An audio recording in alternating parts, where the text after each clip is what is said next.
डाकू से लेकर राजनीति तक का सफर। कौन थी वो लड़की और ऐसी क्या वजह थी कि जिसे डाकू बनने के लिए मजबूर होना पड़ा, जानते हैं आज की इस वीडियो में। 10 अगस्त 1963 रविवार का दिन था और उत्तर प्रदेश के जालौन जिले में स्थित गुरा नामक गांव के एक बहुत ही गरीब मल्लाह परिवार में जन्मी एक लड़की जिसका नाम था फूलन देवी। महज 11 साल की उम्र में उनके दादा के निधन के बाद उनके पिता के बड़े भाई परिवार के मुखिया बने और उनके चाचा मायादीन उनकी पैतृक जमीन को अपने कब्जे में रखने के लिए उनकी शादी मात्र 11 साल की उम्र में ही उनके कई साल बड़े एक दूर दराज के पुत्तीलाल से कर दी। हालांकि फूलन देवी इस रिश्ते से खुश नहीं थी, फिर भी उनकी शादी मर्जी के खिलाफ की गई। हालांकि पति द्वारा दुर्व्यवहार किए जाने के बाद फूलन देवी अपनी जान बचाकर वापस अपने घर आई, पर परिवार वालों ने उसे कुछ दिन रखा, फिर से उसे ससुराल भेज दिया। ससुराल जाते ही उसको पता चला कि उसके पति ने दूसरी शादी कर ली है और ससुराल वालों ने फूलन देवी पर बहुत सारे जुल्म किए थे। फूलन देवी के साथ यह हादसा यही खत्म नहीं हुआ। इन सब के लिए दर दर भटकती फूलन देवी के ऊपर कुछ डकैतों ने हमला कर उन्हें अपने साथ उठा कर ले गए और इसके साथ जबरन रेप किया और कई दिनों तक इन्हें कैद में भी रखा। कुछ सालों तक यह सिलसिला चलता रहा, लेकिन एक दिन उनकी मुलाकात विक्रम मल्लाह से हुई, जिनके साथ मिलकर उन्होंने डाकुओं की एक अलग गैंग बनाई। फिर क्या था, फूलन देवी अपने साथ हुए गैंग रेप का बदला लेने के लिए सन 1981 में 22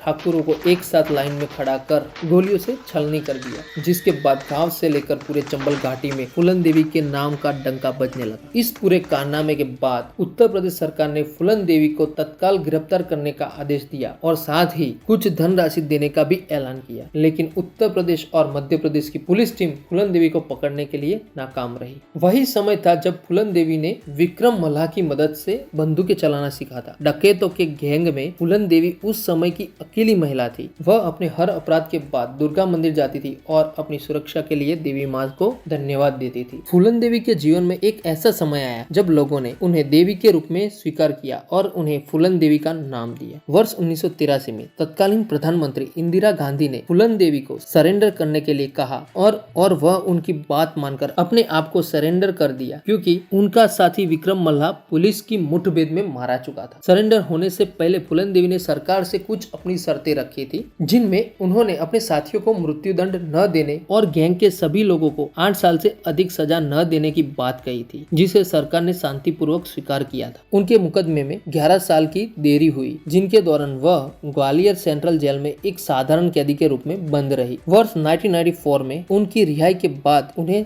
शराब निषेध और महिला अश्लीलता साहित्य के बारे में एक सम्मेलन में भाग लेने के लिए डॉक्टर रामदास द्वारा आमंत्रित किया गया था। इस सम्मेलन ने भारतीय राजनीति में उनका मार्ग प्रशस्त किया था, जिसके बाद वह उत्तर प्रदेश के मिर्जापुर निर्वाचन क्षेत्र से 11वीं लोकसभा चुनाव में समाजवादी पार्टी की तरफ से चुनाव लड़ा। सूत्रों के अनुसार माना जाता है कि उन्हें मुलायम सिंह यादव द्वारा सक्रिय रूप से राजनीति में लाया गया था। 15 फरवरी 1995 को फूलन देवी ने दूसरी शादी उम्मेद सिंह नामक एक व्यक्ति से की थी और उम्मेद सिंह के साथ प्रसिद्ध बौद्ध स्थल दीक्षा भूमि में बौद्ध धर्म में परिवर्तित हो गई। फूलन देवी ने वर्ष 1996 से 1998 तक एक सांसद के रूप में कार्य किया। इसके बाद वह 1998 के लोकसभा चुनाव में अपनी ही सीट से हार गई, लेकिन 1999 के लोकसभा के चुनाव में फिर से चुनी गई। फूलन देवी पूर्ण रूप से राजनीति में आने के बाद अपने खाली समय में पुस्तक पढ़ा करती थी। उन्होंने अंतरराष्ट्रीय लेखक मैरी थेरेंस क्यूनी और पॉल रामबली की मदद से अपनी आत्मकथा आई फूलन देवी की रचना की। अपनी आत्मकथा में उन्होंने अपने पति को बहुत बुरे चरित्र के रूप में वर्णित किया है, जबकि 25 जुलाई 2001 को फूलन देवी के आवास के बाहर कुछ लोगों द्वारा उनके सिर, छाती, कंधे पर 9 बार गोली चलाई गई और उनकी हत्या कर दी गई। तो ऐसी थी हमारी फूलन देवी।